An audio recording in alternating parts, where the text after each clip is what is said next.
Avec son style décalé, il a marqué de son empreinte le monde du design. Grâce à son univers unique et ultra coloré, Fred Pinel, autodidacte et originaire de la région parisienne, est devenu une référence à travers le monde en matière de fabrication de malles. La malle High Trunk, la malle Vélo ou encore la malle Kibako et la malle High Case, autant de malles qui ont fait le bonheur de nombreuses personnalités. Plaisir et joie de vivre, tels sont les maîtres mots de ce designer pas tout à fait comme les autres, qui n'a rien perdu de son âme d'enfant. Fred Pinel, designer, maltier français le plus célèbre, est-ce que la création c'était déjà votre truc à 9-10 ans? À 4-5 ans, je faisais des BD. Et donc je prenais des feuilles de papier et je faisais des petites BD. Puis je les scotchais après, je demandais à mes parents en fait, de remplir les bulles.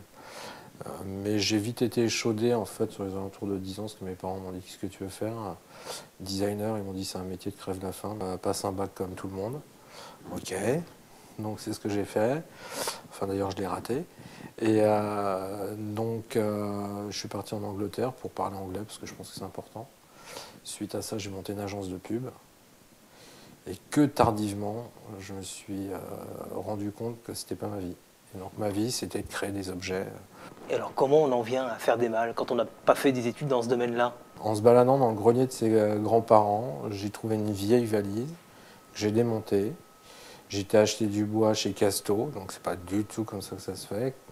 J'ai monté 10 morceaux de bois que j'ai cloués, collés. Le résultat, plutôt pas mal. Et puis, j'ai dit, tiens, il y a quelque chose qui s'opère, de l'émotion.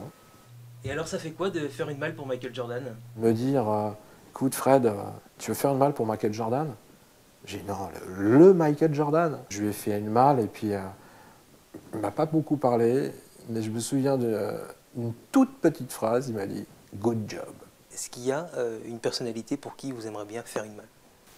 Barack Obama, il en mériterait bien une. Ouais, je pense que ce serait pas mal ça. Ça ressemblerait à quoi? Une malle d'espoir. Et c'est quoi le style Pinel? Qu'est-ce qui est derrière moi? C'est de la couleur, pas de concession sur les créations, des choses toujours un peu ludiques, un brin décalé, et puis en même temps se faire plaisir. Et ça, pour moi, c'est mon leitmotiv. Et hormis les secrétaires qu'on pouvait trouver au temps de Louis XVI ou les malles-cabines dans les années 30, elle vient d'où l'aspiration?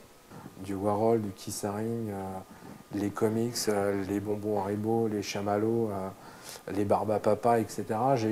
Forcément, j'ai baigné dedans. Donc, ma vraie différence se trouve là. C'est la couleur, c'est la créativité, c'est l'audace. Et c'est quoi la commande la plus folle que vous avez faite?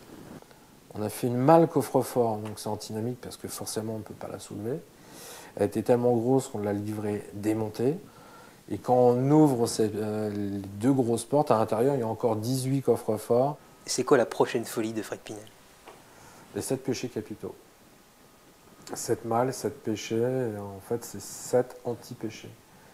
Par exemple, la gourmandise, vous allez ouvrir la malle, il y aura un frigo avec une porte vitrée, scellée, sauf qu'à l'extérieur de la malle, il y aura un marteau marqué Emergency Only. Donc c'est un anti-péché.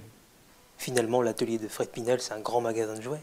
Exactement, tout à fait. Ouais, c'est un grand magasin de jouets et on ne se lasse pas d'y passer beaucoup de temps. Est-ce qu'il y a des choses qu'on ne peut pas mettre dans vos malles?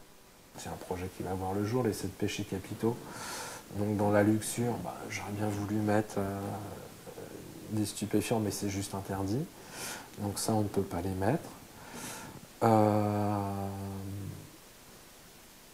Des humains, ça on ne peut pas les mettre.